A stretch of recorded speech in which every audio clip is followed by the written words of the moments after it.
Assalamualaikum warahmatullahi wabarakatuh. Perkenalkan, nama saya Nurlaila Sari dari 3 digit NIM terakhir 047 dari Teknologi Rekayasa Otomasi Sekolah Vokasi Angkatan 2024. Pada video kali ini saya akan menjelaskan terkait modul ADC, yaitu Analog to Digital Converter. Nah, apa sih ADC itu? Jadi ADC itu penerjemah dari data fisik analog mengubah menjadi data digital diskrit. Kenapa perlu diubah? Karena ketika kita menggunakan mikrokontroller itu hanya bisa membaca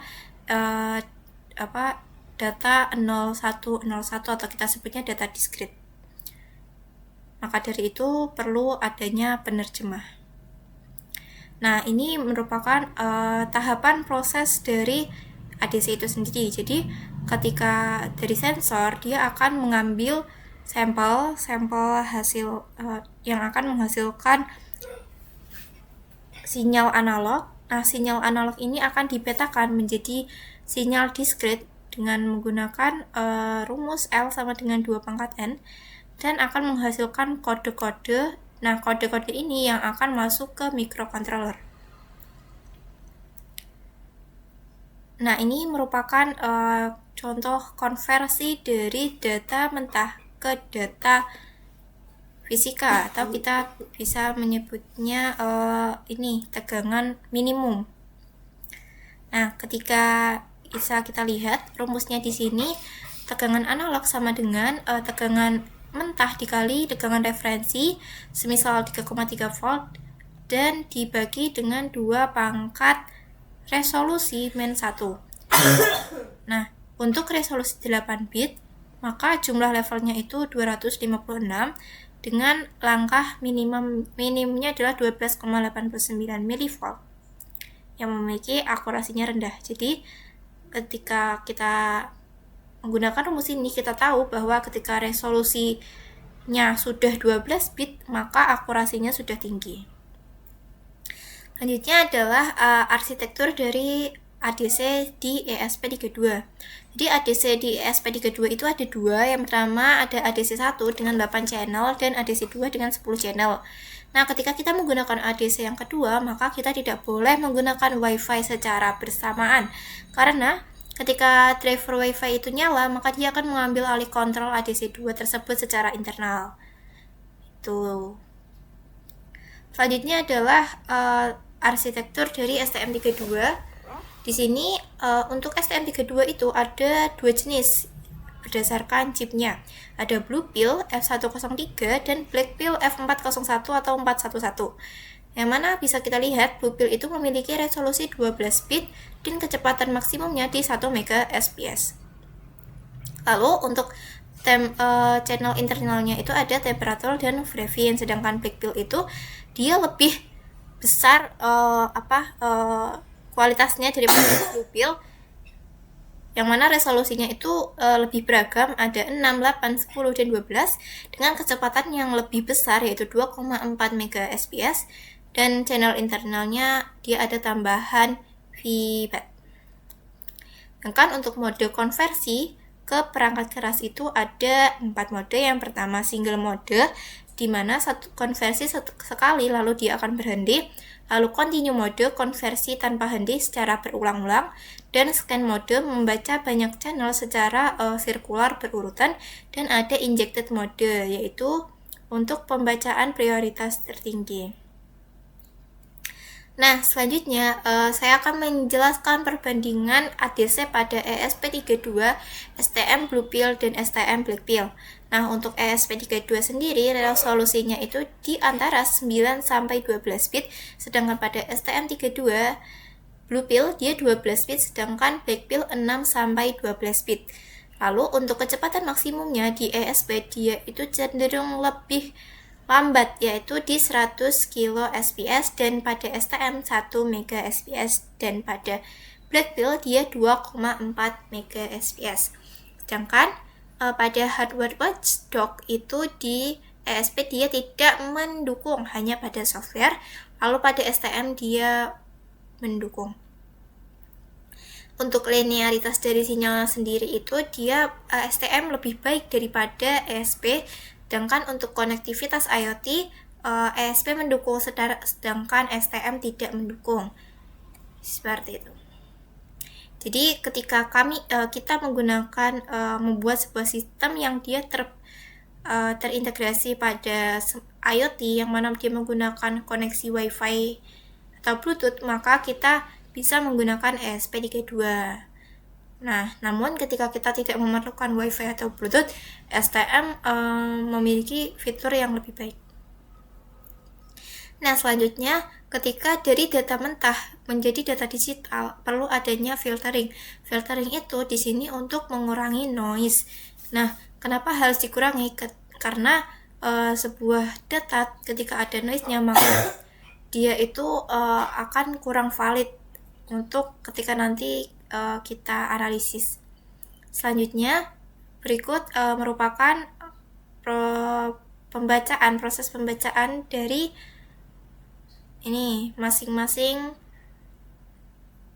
sirkuit esensial. Yang pertama baterai monitor, untuk rangkaiannya seperti ini, LDR like sensor, dan juga ada thermistor. Dan berikut merupakan rumus yang digunakan untuk mengukur feedback.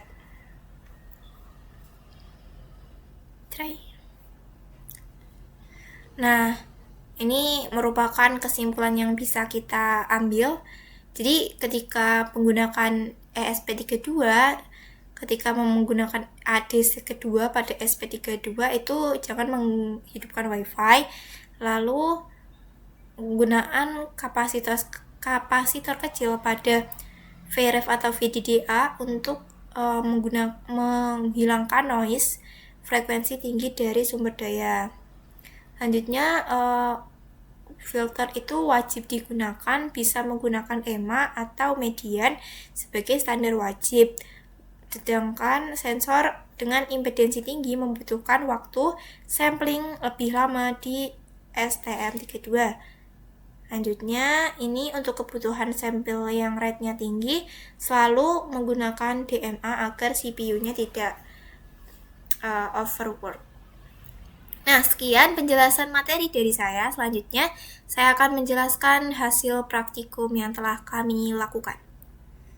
Yang pertama menggunakan STM32 sebagai microcontroller. Nah, di sini kita tadi lihat bahwa di serial monitornya nampak gitu. Dan untuk inputnya kami menggunakan PWM dan juga LDR serta LED untuk indikator nyalanya. Nah, ketika si PWM-nya kita tidak putar atau masih di bawah 2000 gitu, si LED-nya nggak nyala. Lalu ketika kita putar, nah maka akan nampak bahwa LED-nya menyala. Sedangkan fungsi LDR sendiri di sini dia itu untuk mengatur redup terangnya si LED. Kita bisa lihat ketika ditutup maka kecerahannya sekitar 20%. Lalu ketika kami sinari dengan cahaya HP maka kecerahannya meningkat hingga 60 sampai 70%. Baik, terima kasih. Selanjutnya untuk percobaan yang kedua yakni menggunakan ESP32.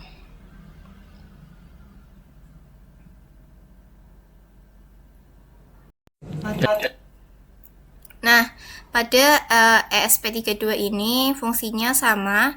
Kami menggunakan PWM sebagai input dan juga LDR. Ketika kami putar maka akan si PWM-nya akan nampak besar ADC di serial monitornya.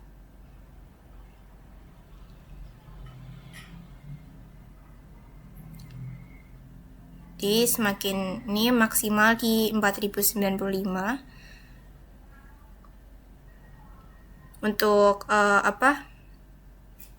LDR-nya ketika kami terangi dia maka nilai si ADC-nya ini dia akan semakin meningkat. Jadi semakin terang maka akan semakin meningkat.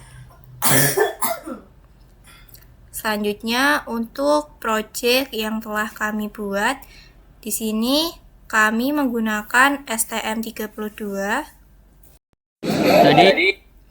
Nah, jadi pada praktikum kali ini kami menggunakan sensor ultrasonik sebagai input. Ketika si sensor ini tidak mendeteksi adanya benda, maka lampu akan menyala biasa. Nah, lalu ketika kita taruhlah sebuah objek di sini, maka lampu itu akan bernyala kedap-kedip untuk jarak kurang lebih 10 cm, dan jika kurang dari 10 cm maka lampu akan mati.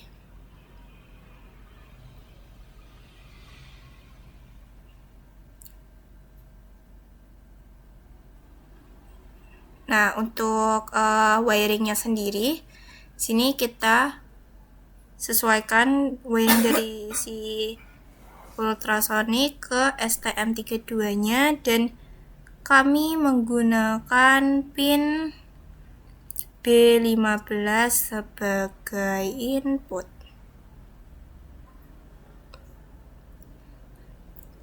Terima kasih.